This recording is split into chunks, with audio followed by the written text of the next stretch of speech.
Bonjour à toutes et à tous, bienvenue en direct du plateau de Big Media à Big, le plus grand rassemblement des entrepreneurs d'Europe. Et nous sommes ensemble pour 30 minutes d'inspiration avec mon invitée, Lucie Bache. Bonjour Lucie. Bonjour, ravie d'être là. Tellement heureuse de faire ce live avec toi. Si vous êtes entrepreneur et que vous souhaitez mettre plus d'impact, c'est pour vous ce live. Si vous êtes consommateur, consommatrice, évidemment, c'est aussi pour vous. Lucie Bache, vous le savez, elle est cofondatrice de l'appli anti-gaspi Too Good To Go qui sauve 3 repas par seconde et qui est dans 17 pays. Et tu es aussi la présidente du fonds de soutien aux producteurs de C'est qui le patron. Lucie, je suis ravie de faire ce live avec toi. On va évoquer tes moments clés et tes convictions. Merci d'être avec nous, vous toutes et tous qui nous suivez. Je vous invite à mettre en commentaire vos questions. On essaiera d'y répondre maintenant ou plus tard. Et puis aussi ce que vous pensez de ce live.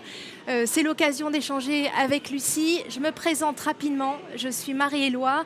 J'ai créé plusieurs réseaux. Femmes des territoires pour toutes celles qui veulent entreprendre. Bouge ta boîte pour celles qui veulent développer leur entreprise et développer leurs compétences et leur leadership. Et Bouge ton groupe pour plus d'égalité professionnelle dans les entreprises. Ce sont des formations. Lucie, c'est parti. Ton premier moment clé. Tu es ingénieure de formation. Et donc, tu commences à travailler chez Nestlé. Tu étais déjà intéressée par tout ce qui touchait à l'alimentation. Et tu travailles dans une usine. Ça fait partie du process. Et là, qu'est-ce que tu découvres ? Oui, effectivement, j'ai commencé ma carrière dans l'alimentation en me disant que c'était le sujet qui nous rassemble tous et toutes, où finalement, on est tous en contact avec l'alimentation plusieurs fois par jour, quel que soit l'endroit d'où on vient. Et donc j'ai commencé à travailler dans les usines de production d'un géant de l'agroalimentaire. J'avais ma Charlotte sur la tête, des chaussures de sécurité. Et c'était comment est-ce qu'on produit le plus vite possible, le moins cher possible. Et donc des processus d'amélioration continue en permanence. Et c'est vrai que là, j'ai vite déchanté, on va dire. Je me suis rendu compte que la façon dont on produit de l'alimentation aujourd'hui, c'est sans aucune considération vis-à-vis de l'écologie, vis-à-vis de la santé des consommateurs.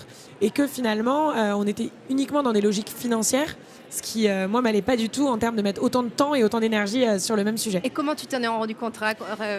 C'était avec des barres tic-tac, Kit-Kat, c'est ça ? Ouais, en fait, je me suis rendu compte que souvent en améliorant le process, en fait, on crée plus de défauts, plus de déchets, mais ça réduisait le coût marginal du produit. Donc, on célébrait ça comme un super succès dans l'entreprise. Alors que non, en fait, moi, je voulais pas faire des projets qui allaient gaspiller plus de produits. Et à ce moment-là, en fait, j'ai réalisé un peu l'ampleur du gaspillage alimentaire.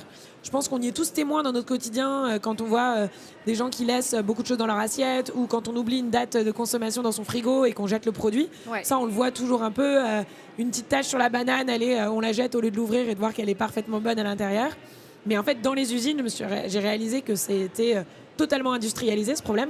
Et en fait, quand j'ai regardé les chiffres, je me suis rendu compte qu'aujourd'hui, on jette 40% de ce qu'on produit sur la planète. Ce qui est complètement dingue, en fait. Ah oui, à ce moment-là, en fait, je me suis dit, non mais attends, c'est pas possible. Je peux pas continuer à cautionner le système alimentaire tel qu'il est aujourd'hui. On est dans un système alimentaire qui est malade. Le gaspillage alimentaire, c'est peut-être le premier symptôme. C'est responsable de 10% des émissions de gaz à effet de serre aussi. Donc en termes de crise écologique, ça n'a aucun sens. Puis aujourd'hui, il y a 1 milliard de personnes qui se couchent tous les soirs en ayant faim, quoi. Donc comment est-ce qu'on accepte ça ? Et donc l'idée, ça a été de me dire, il faut trouver une solution pour faire davantage parler du gaspillage alimentaire et pour permettre à chacun d'entre nous d'avoir une action très concrète, mais au quotidien, pour réduire le gaspillage alimentaire. Et c'est là que l'idée de Too Good To Go a commencé à émerger dans ma tête. Donc idée Too Good To Go, très simple, hein, c'est tous les invendus des commerçants, au lieu de les jeter à la fin de la journée, les consommateurs, nous, en fait, on peut venir récupérer des paniers surprises à petit prix, donc moins cher, et ça permet d'éviter de jeter tous ces invendus. Exactement. Et en fait, moi, je suis convaincue que quand on veut faire prendre de l'ampleur à une solution, il faut qu'elle soit la plus simple possible. Et ce qui m'a fait plaisir, c'est que quand j'ai lancé Too Good To Go, il y a énormément de gens qui m'ont dit « Ah, mais j'avais eu la même idée, etc. » Et en fait, plus de gens ont la même idée, plus ça veut dire qu'elle a vocation à éclore et à devenir réalité. Et c'est ce qu'on a fait avec Too Good To Go. Et c'était il y a 7 ans. Et aujourd'hui, on sauve même 4 repas par seconde de la poubelle dans 17 pays. Et donc ça nous fait super plaisir, ça nous rend fiers. Et je pense que c'est une fierté qu'on partage avec tous les commerçants, avec tous les consommateurs. Et c'est vraiment cette idée du collectif et du mouvement colibri où chacun fait sa part qui a de l'impact finalement. Et tu l'as dit, quand tu as eu l'idée, il y en avait plein d'autres qui avaient la même idée que toi. Tu étais à ce moment-là en études en Scandinavie, tu as découvert qu'il y en avait plein qui faisaient la même chose. Et ta première réaction, c'était de te dire, ah ben mince, et ça c'est la réaction de tout entrepreneur. Hein. On se dit, ah ben non, ils vont nous Au copier, début, c'est on des veut protéger concurrents. son idée, en fait. Et toi, tu as renversé le truc. Et c'est ça qui a fait aussi le succès de Too Good To Go. Est-ce que tu peux partager ce moment, Lucie? Oui, effectivement. En fait, quand on se rend compte, souvent, moi, je vois beaucoup d'entrepreneurs qui ont une super idée et qui veulent la garder pour eux, de se dire, tant que c'est pas prêt, il faut que je sois le plus confidentiel possible là-dessus. Moi, je conseille vraiment l'inverse. Effectivement, quand j'ai rencontré des gens qui avaient la même idée que moi, je me suis dit, bah, en fait, c'est peut-être pas des concurrents, c'est peut-être des alliés et on peut faire les choses ensemble. Et souvent, je vois des entrepreneurs qui veulent protéger leur idée, mais qui sont aussi à la recherche de cofondateurs, de cofondatrices. Donc en fait, autant l'ouvrir l'idée, autant la mettre à la disposition du plus grand nombre. Et moi, en fait, en parlant de cette idée, en la partageant à énormément de gens, déjà, elle s'est affinée dans mon esprit parce que j'ai vu comment les gens y réagissaient. Et en plus, j'ai trouvé mes fameux cofondateurs quelques mois plus tard et on s'est dit, en fait, le seul concurrent qu'on peut accepter dans la lutte contre le gaspillage alimentaire, c'est la poubelle. Tous les autres, en fait, c'est des acteurs qui visent le même but. Et je pense que c'est ça quand on fait de l'impact, c'est qu'en fait, on est tous dans le même bateau, puisqu'on veut arriver finalement à une vision commune qui est une planète où toute nourriture produite est consommée, ce qui paraît juste totalement plein de sens. Oui, il faut être cohérent. Hein. Quand on vise l'impact, il faut s'unir et travailler ensemble. Et c'est tout l'idée en fait d'utiliser le modèle économique et l'argent comme un moyen vers cette fin. Et donc en fait, on a tous un objectif commun et en fait, c'est tellement plus agréable de monter une boîte dans un écosystème où quand tu rencontres des gens qui font pareil que toi, tu te dis ah mais trop bien et alors vous comment vous faites ça et comment vous faites ci, plutôt que de se dire c'est moi qui dois tout prendre en fait. L'intelligence collective, hein, ça fait tout. Complètement grande fan de l'intelligence collective. Troisième moment clé, ça y est, l'appli est lancée. Mais maintenant, il faut convaincre les commerçants. Comment tu as fait? Est-ce que tu peux nous raconter? Parce qu'on commence tous en tant qu'entrepreneurs par des débuts pas simples. Hein. Il faut ramer, persévérer, ça fait partie de l'entrepreneuriat et notamment de l'entrepreneuriat impact parce qu'il faut changer les mentalités. Oui, complètement. C'est vraiment chaque pas, chaque jour, l'un après l'autre. Moi, je conseille toujours de ne pas trop regarder le haut de la montagne trop vite, Non. de se dire plutôt quel est mon obstacle aujourd'hui, quel est le problème que je dois résoudre cette semaine et d'avancer vraiment sujet après sujet parce que sinon tu t'en sors pas. Effectivement, moi, le premier sujet, c'était que si je voulais que l'application fonctionne, il fallait qu'il y ait des paniers mis en ligne sur l'application et donc il fallait aller à la rencontre des commerçants. Moi, j'avais jamais fait ça de ma vie, j'avais jamais eu de formation de commercial, je connaissais peu le monde du commerce en fait. Et donc j'ai enfourché mon vélo et je suis allée littéralement taper à la porte de tous les commerçants autour de moi. Et en fait j'ai compris plein de choses. J'ai compris qu'ils n'ont pas le temps. Parce qu'ils ont déjà énormément de choses à faire et qu'à la fin de la journée, ils ont juste envie de rentrer chez eux, ils n'ont pas envie de remplir un inventaire, etc. Et c'est de là qu'est venue l'idée du panier surprise. Moi, je leur ai dit, je vous promets, ce sera aussi simple que de jeter. Et donc finalement, au lieu de tout mettre dans un grand sac poubelle à la fin de la journée, ils répartissent en 4 petits paniers qui sont déjà payés et commandés sur l'application et l'utilisateur a juste à venir présenter son reçu et à récupérer le panier. Donc c'est comment est-ce qu'on construit quelque chose de super simple. Et puis ensuite, j'ai compris aussi qu'effectivement, il y avait ces mentalités à faire changer.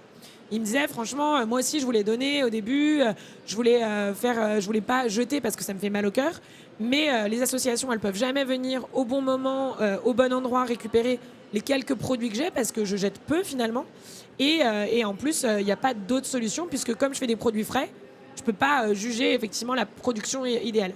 Et donc, il a fallu aussi déconstruire en les convainquant que il y a une solution et qu'il faut qu'ils me fassent confiance. Et donc là, on en revient au sujet vraiment humain, quoi. C'est comment est-ce que Martine, qui est boulangère, fait confiance à Lucie, qui croit à son projet à fond. Et je pense que c'est comme ça que ça marche, quoi. Au début, ils l'ont presque fait pour me faire plaisir parce que je les lâchais pas et qu'ils voyaient que j'avais des étoiles dans les yeux et donc ils avaient envie d'y aller, quoi. C'était dans tes tripes et c'est ça qui convainc au début. Hein. Quand on a un projet, c'est que c'est dans les tripes et ça convainc. Complètement. La passion est contagieuse en fait. Et donc si on y croit plus que tout, on arrive à transférer cette conviction aux autres. Tellement. Et tu peux nous parler de ton premier commerçant, celui qui a dit oui, tu t'en souviens, j'imagine. Oui, je m'en souviens très bien. C'est juste à côté de chez moi en plus. Alors, il y a le premier qui a dit oui, mais qui finalement n'avait rien compris. Donc, je suis repassée 3 semaines, il disait oui, c'est bon, j'ai commandé des barquettes, on va faire de l'emporter à fond, etc. Donc, en fait, je lui ai dit ah non, mais c'est pas du tout ça. L'idée, c'est pas de produire pour. Plus. Donc, finalement, lui s'est rendu compte qu'il avait peut-être pas vocation à être sur l'application parce que la façon dont il travaillait produisait pas forcément du gaspillage. Et par contre, la première qui est toujours là d'ailleurs, c'est effectivement la boulangerie de mon quartier qui s'est rendu compte que même si elle jetait ses 3 pains au chocolat, 2 baguettes et 2 sandwichs, ça faisait 1, 2 paniers sur Too Good To Go. et que finalement ça lui permettait d'avoir de nouvelles personnes qui venaient découvrir son commerce. Ça lui permettait de créer des vraies relations aussi avec des gens du quartier, et finalement ça permettait de s'engager concrètement dans la réduction du gaspillage alimentaire, et donc c'était trop chouette. Et puis toi, ça t'a permis de connaître bien tes clients et donc d'affiner au mieux l'offre pour que Too Good To Go ait le plus d'impact possible. Ouais, complètement. Je pense qu'il y a vraiment cette idée au début, quand on est petit, s'autoriser à faire des choses qu'on ne pourra pas faire quand on aura effectivement, moi aujourd'hui il y a 130 000 commerçants, il y a 80 millions de consommateurs dans le monde, 15 millions en France, mais le nombre d'heures que j'ai passées au début avec la personne retraitée qui n'arrivait pas à télécharger l'application et donc qui m'appelait son vente personnel pour passer 1 heure au téléphone à lui dire que c'était génial, qu'elle de son temps elle gaspillait pas, etc. Ça effectivement j'ai plus le temps de le faire aujourd'hui, mais je regretterai jamais de l'avoir fait au début, et c'est la magie du début aussi. C'est ce qui a fondé les bases de Too Good To Go. Hein, c'est cette connaissance, et je vois dans le public les personnes qui hochent la tête quand tu parles, donc je pense que ça fait sens à beaucoup de monde. Alors, pour beaucoup de monde. Et du coup, maintenant, Too Good To Go, tu l'as dit, c'est dans 17 pays. Comment ça s'est étendu? Est-ce que tu peux partager ça avec nous? 17 pays, 4 repas sauvés par seconde. C'est, à chaque fois que je te rencontre, c'est encore plus. Oui, j'ai du mal à suivre moi aussi, puisqu'il y a encore 7 ans, je comptais le nombre de repas sauvés à la main à la fin de la journée, en me disant 72, trop bien, etc. Et aujourd'hui, effectivement, on a une équipe d'une quinzaine de personnes juste sur l'étude des données quotidiennes sur l'application. Donc effectivement, Too Good To Go, c'est très vite devenu une aventure d'hyper-croissance. Et donc, c'est comment est-ce que tu gères, comment est-ce que tu construis une équipe solide, qui a le bon équilibre entre un vrai engagement, une vraie qu'il a dans les tripes, autant que tu l'as en tant que fondateur, et en même temps qui apporte des vraies compétences que toi, très humblement, tu n'as pas. Parce que moi, quand j'ai démarré Too Good To Go, j'avais 24 ans, je disais, j'ai jamais fait de commercial, j'avais jamais fait de marketing, j'avais rien fait, quoi. C'était il y a 7 ans, enfin, c'est tellement rapide, cette croissance. Et en fait, ça va très très vite, et tu dois sans cesse essayer de retrouver le bon positionnement pour toi, en te disant comment est-ce que j'aide au mieux le futur de l'entreprise, et que je deviens jamais le point bloquant en fait de tout ça. Et donc je pense qu'il y a vraiment partagé avec l'équipe, t'entourer des bonnes personnes. Moi j'ai eu de la chance d'avoir des gens absolument incroyables qui ont rejoint l'aventure dès le début. Et encore aujourd'hui, moi à chaque fois que je rencontre des nouvelles personnes chez Too Good To Go, c'est fou à quel point on partage les mêmes valeurs, à quel point on partage la même ambition et la même vibe de se dire on y va à fond, parce qu'en fait il y a une urgence, et on ne peut pas accepter de continuer à jeter autant de produits. Encore plus avec le contexte actuel où on parle d'inflation sans cesse, où on parle de pouvoir d'achat, où on parle de crise écologique, où on parle... Enfin, en fait, tout nous donne envie encore chaque jour d'aller encore plus loin, d'aller encore plus vite. Et ça, c'est un vrai plaisir. Mais c'est vrai que j'ai passé beaucoup de temps à voyager entre la France et d'abord les différents pays européens, puisqu'on a lancé 15 pays en Europe en 4 ans. Donc en fait, c'est allé très très vite. On a de la chance d'avoir le train en Europe, donc c'était beaucoup de voyages, mais encore peu d'empreinte carbone. Puis après en 2020, je suis partie aux États-Unis, et là c'était l'explosion de mon empreinte carbone malheureusement, mais l'explosion de Too Good To Go aussi, pour prouver qu'on pouvait sortir d'Europe. Et effectivement, aujourd'hui, on est hyper fiers de montrer que cette solution, elle a vocation à être dans tous les pays du monde finalement. Oui, et tu es aussi la preuve, il y en a énormément, des entrepreneurs à impact de plus en plus, mais tu es vraiment un rôle modèle qui montre qu'on peut allier rentabilité et impact, et que oui, aujourd'hui, les entrepreneurs, et je pense que c'est un message fort que tu veux faire passer aussi aux entrepreneurs aujourd'hui, c'est qu'on peut choisir la voie de l'impact et être rentable. Et aujourd'hui, on n'a plus le temps, en fait. C'est même une urgence. Ouais, j'irais presque plus loin de dire on doit choisir la voie de l'impact. En fait. Quand on a du talent, de l'ambition, de l'énergie, en fait, il y a tellement de problèmes dans le monde aujourd'hui que c'est notre responsabilité aussi à chacun et à chacune de se dire comment je fais ma part, en fait, et comment est-ce que je réunis mes compétences, mes envies, ma passion et mes sujets de conviction pour vraiment faire changer les choses. Et il y en a de plus en plus des entrepreneurs qui se lancent dans l'impact.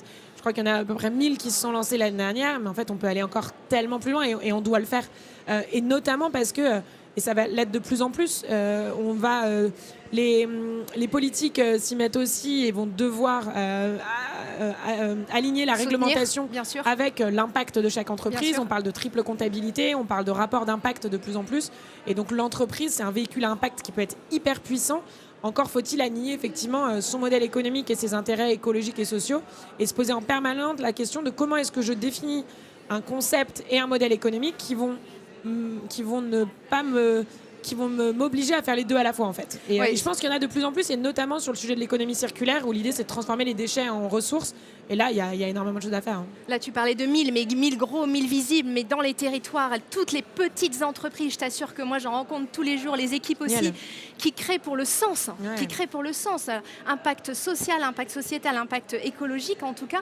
Chacune peut faire sa part et a envie de faire sa part. Et ça, c'est un mouvement global qu'on voit partout. Et on enrichit nos espoirs mutuels. Et parfois, il suffit de changer quelques petites choses pour vraiment être aligné avec ces valeurs. Et comme tu l'as dit, on doit aujourd'hui, avec l'urgence qu'on vit, on doit être sur l'impact. J'aimerais qu'on prenne un temps, Lucie, pour parler de ton engagement très fort envers C'est qui le patron, le soutien aux producteurs et productrices. Est-ce que tu peux partager avec nous pourquoi tu as décidé de t'engager? Parce que du coup, ça soutient toute la chaîne alimentaire. Enfin, c'est tout à fait cohérent avec Too Good To Go. Oui, tout à fait. C'est vrai qu'au bout de 7 ans sur le gaspillage alimentaire, j'avais aussi un peu envie de me dire, en fait, j'ai envie de faire plus. C'est hyper important que Too Good To Go, je pense, reste concentré sur ce sujet qui est déjà énorme, qui est le gaspillage alimentaire. Et en même temps, moi, en tant que personne, puisque j'existe aussi en dehors de Too Good To Go, j'avais de plus en plus envie de m'intéresser à d'autres sujets et de me dire, le gaspillage alimentaire, c'est le symptôme. Comment est-ce qu'on revient aussi en amont de la chaîne et qu'on aide les gens qui nous nourrissent au quotidien et qui ne gagnent pas leur vie. Qui ne gagnent pas leur vie, qui ont des métiers hyper difficiles alors que c'est des vrais experts. Moi, je suis partie, j'ai fait un tour des fermes de 3 semaines pour aller à la rencontre des producteurs dans les territoires. J'ai appris tellement de choses. Moi, j'ai un diplôme d'ingénieur, mais je connais rien par rapport à l'ampleur de ce qu'ils connaissent. Et déjà, c'est des rencontres incroyables.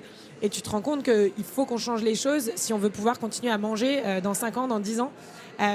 Et donc, effectivement, C'est qui le patron? Pour moi, c'est l'approche la plus innovante, la plus collective, qui nous permet à nous, consommateurs, de se réapproprier notre alimentation et d'aider nos producteurs en achetant des produits qu'on co-construit. Et typiquement, cette fameuse brique de lait qu'on a voté intégralement en tant que consommateur pour définir le juste prix et pour rémunérer correctement nos agriculteurs, pour leur permettre, de se rémunérer justement, mais aussi d'engager la transition nécessaire dont ils sont les premières victimes par ailleurs, parce que si on veut que l'agriculture, elle continue à être là dans 5 ans, dans 10 ans, mais aussi qu'on soit fiers de notre agriculture, on a besoin de réfléchir à l'impact carbone, on a besoin de réfléchir à l'utilisation de l'eau, on a besoin de devenir producteur d'énergie aussi dans nos fermes. Et donc, il y a énormément de choses à faire, mais pour le faire, il faut qu'ils aient des capacités financières. Et c'est ça que permet de financer des produits comme C'est qui le patron, qui sont équitables et qui viennent rémunérer à leur juste valeur l'alimentation. Et je pense que sur tout le sujet d'alimentation aujourd'hui, il faut qu'on parle de la vraie valeur de l'alimentation, parce que c'est important qu'on dépense de l'argent sur ce sujet qui est si essentiel à notre bien-être, à notre santé, à notre environnement. C'est dingue parce que ça a été mis complètement de côté, satellitaire, alors que c'est la base du vivant. On l'a vu pendant le Covid, c'est l'essentiel. C'est l'essentiel. C'est ce qu'on devrait soutenir le plus. Et effectivement, tu l'as dit, agricultrices et agriculteurs sont écrasés par les prix. Un chiffre, 27 fermes qui ferment chaque jour en France. Et la moitié des agriculteurs qui vont partir à la retraite dans les 5 prochaines années. Donc il faut les soutenir, qu'ils puissent vivre de leur activité et effectivement qu'ils puissent avoir une agriculture durable. Là aussi, c'est une urgence. Et du coup, qu'est-ce qu'on peut faire, nous, en tant que consommatrices, consommateurs et entrepreneurs? Il y a plein de choses, je pense. C'est réinvestir dans son alimentation, à la fois d'un point de vue financier et d'un point de vue de temps. C'est-à-dire que passer plus de temps à cuisiner, passer du temps... moi, j'ai grandi à Paris, j'ai jamais eu de jardin de ma vie. Et j'ai planté, quand j'avais 25 ans, j'ai acheté des bacs que j'ai mis dans ma gouttière où j'ai planté des petites graines. Et j'ai eu ma première courgette que j'ai fait grandir moi-même, ma tomate. Et en fait, c'est juste incroyable d'avoir... tu mets de l'eau et du soleil et ça fonctionne et ça crée la vie. Et en fait, c'est bête, mais toutes ces réflexions de s'émerveiller vraiment du vivant et de la nature, en fait, qu'est-ce que ça fait du bien? Et quand on parle de sobriété, etc., de se rajouter des contraintes, finalement, pour moi, c'est pas trop se rajouter des contraintes, c'est juste inventer de nouveaux imaginaires, inventer un futur où on est content d'y aller, en fait. Et moi, franchement, passer plus de temps au contact du vivant, au contact de la nature, passer plus de temps sur mon alimentation, sur mon bien-être, etc., ça me donne envie d'y aller. Et donc, si ça veut dire passer moins de temps à faire du shopping et à voyager à l'autre bout du monde, ça me va très bien. Et je pense qu'on a un vrai sujet aujourd'hui de définir un futur souhaitable et de ne pas se dire ça va forcément être moins bien plus tard, quoi. Oui, c'est-à-dire qu'on a un imaginaire d'une société qui est assez terrible. Et il faut qu'on construise collectivement cet imaginaire d'un futur qui nous ressemble, une société qui est égalitaire, qui est durable, qui est plus juste. Et ça, on peut le co-construire tous ensemble. Exactement. Et c'est l'idée. Et c'est vrai que dans C'est qui le patron, il y a cette idée de rejoindre une coopérative de consommateurs qui peut avoir un vrai impact et une vraie compréhension de son alimentation pour aider les producteurs. Et franchement, ça fait du bien. Donc, ceux qui ne connaissent pas, je vous le recommande. Ça fait juste trop du bien d'être dans ce genre de projet. Je vous invite, à vous toutes et tous qui nous suivez, de mettre dans les commentaires ce que vous avez pensé de ce live. Il touche à la fin, il nous reste quelques minutes. On va passer à une partie portrait chinois. Lucie, si ça te va. Tu m'as pas donné les questions avant, donc non, c'est spontané. On va faire de l'impro. Qu'est-ce que la Lucie de Avant Too Good To Go te dirait en voyant l'expansion incroyable et l'impact que tu peux avoir aujourd'hui? Qu'est-ce qu'elle te dirait en te voyant aujourd'hui? Je pense qu'elle me dirait c'est bien, continue, mais sois sûr de trouver le juste équilibre entre ce qui te fait du bien à toi et ce qui fait du bien à la société. Et je pense qu'on en parle beaucoup, les entrepreneurs à impact, il y a tellement de projets à résoudre, il y a tellement de problématiques que... on peut se noyer dedans. On peut se noyer et parfois c'est épuisant. Et je pense qu'il faut sans cesse faire comment est-ce que je reviens à moi, comment est-ce que je me donne aux autres et trouver le juste équilibre en permanence. C'est pas facile, je garde mon énergie et je la ressource pour diffuser cet impact-là. Exactement, et ça vaut le coup. Justement, ce qui te ressource? La Bretagne. Ah, moi aussi. Une discipline de vie, est-ce que tu en as eu ou pas du tout? Oui, j'en ai beaucoup. J'essaye de m'y tenir. Non, la petite astuce qui franchement me fait du bien et qui est facile à tenir, c'est que le matin, je me promets de regarder le ciel avant de regarder l'écran de mon téléphone. Et franchement, ça fait vraiment du bien. Ça ramène sur Terre, c'est sûr. De quoi n'as-tu plus peur? T'as pas peur de grand-chose? De quoi? De me lancer, d'oser, d'y aller et de me dire au pire je recule, au pire je me trompe, mais c'est pas grave, quoi. Ton rêve? Alors la corpo dirait une planète sans gaspillage alimentaire, mais non, mais je dirais plus globalement qu'on y arrive, quoi. On est tous plein d'espoir, on est tous plein de peur, et moi j'espère vraiment qu'on va réussir à inventer un nouveau monde dont on sera fier et qu'on arrive à renverser la donne assez vite et assez radicalement, parce que je pense qu'il y a un vrai futur beau qu'on peut construire et imaginer. Mais aujourd'hui, on n'y est pas et je pense qu'on a tous urgemment envie d'y aller. Et de voir des exemples comme le tien, en fait, ça redonne confiance parce qu'on se dit, mais en fait, elle a commencé en allant voir la boulangère de son quartier. Donc moi aussi, qu'est-ce que je peux faire? Et ça redonne confiance, ça donne aussi envie d'agir toujours plus. Donc merci pour ton témoignage, Lucille. Lucie, un dernier message aux entrepreneurs? Je pense, lancez-vous vraiment. Si vous avez une idée et qu'elle vous trotte dans la tête et que vous l'avez pendant plusieurs jours, pendant plusieurs semaines, que vous en parlez à tout le monde avec plein d'étoiles dans les yeux, n'hésitez plus, quoi. Allez-y.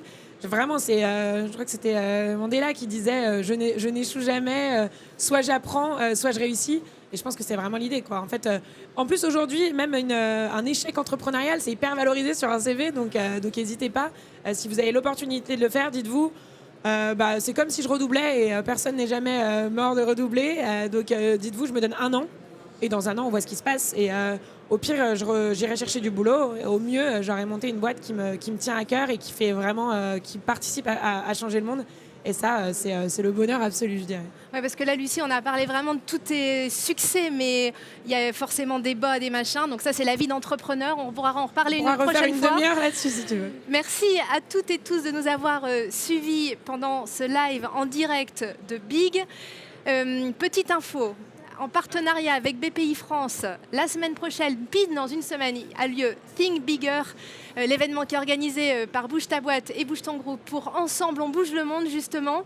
Je recommande. Le 12 et le 13 octobre, j'espère que vous serez nombreuses et nombreux. C'est pour les entrepreneurs et entrepreneurs. Merci de nous avoir suivis et à bientôt. Lucie, merci d'avoir accepté l'invitation. Merci à toutes et tous. À bientôt. À bientôt.